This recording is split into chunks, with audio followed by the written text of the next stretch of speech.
На изискано модно ревю във военния клуб, българската марка Deciso Monni за първи път показа своята самостоятелна колекция.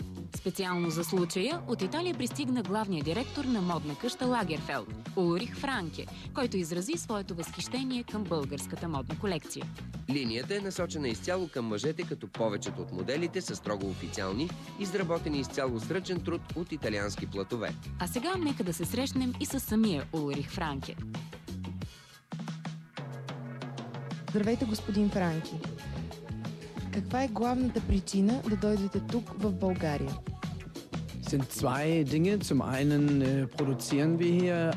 Първата и най-важна причина е, че тази фирма произвежда костюми, сака и панталони за нас. И втората, достатъчно уважителна, е, че лично бях поканен да присъствам на това ревю. От какво зависят какви ще са модните тенденции през този сезон и как се определят те?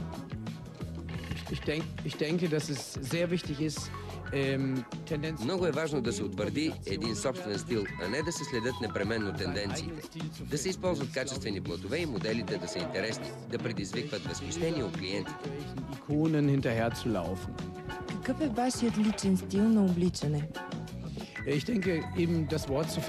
Много добре ме определя думата изискан. Един напълно осъзнат стил с цветове, които не са много изкрящи. По тази тема има много публикувани статии в интернет, които ни помагат да се облечем и да определим какво ни отива най-много.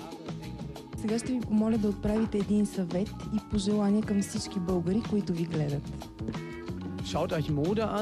Следете модните тенденции и се старайте да ги комбинирате с това, което ви отива.